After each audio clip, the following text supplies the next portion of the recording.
Starting with the billy goat at the vertex of the barn, let the billy goat eat the grass around the barn here. I suggest setting it up in this case as going with a half circle, even though we know it can go more than a half circle around the barn. You'll see why as we extend this to be more general depending on where we stake the goat.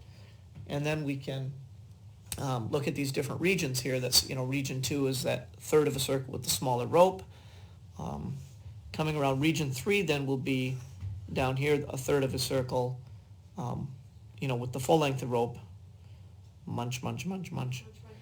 And then our region 4 will be exactly the same as region 2 in this case, based on symmetry. And we can add things up and get your total area.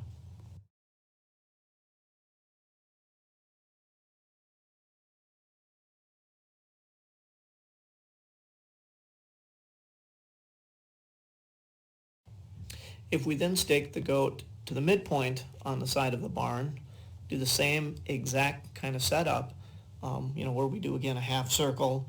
Region 2 then is a third circle with a shorter length. Munch, munch, munch, munch. It's good grass.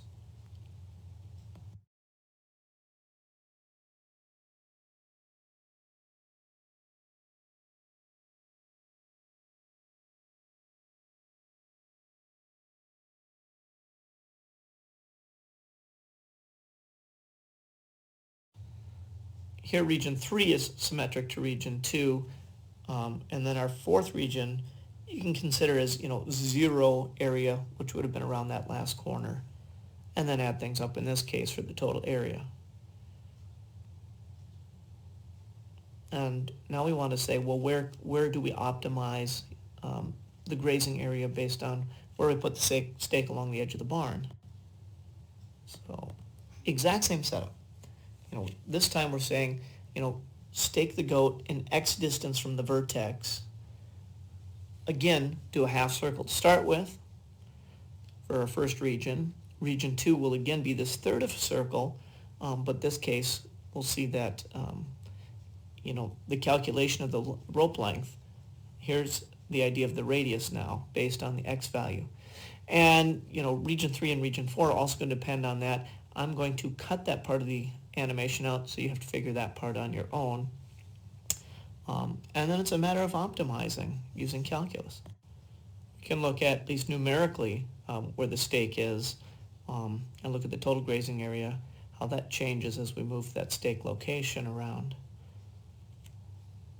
Again, I'll let you work out the calculus piece of this.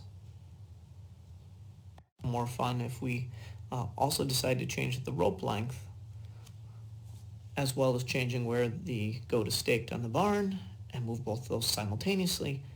And you can see that, well, more fun things to calculate.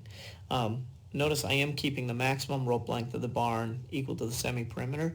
It gets a little more interesting when you let it overlap, however. All right, have fun with the problem.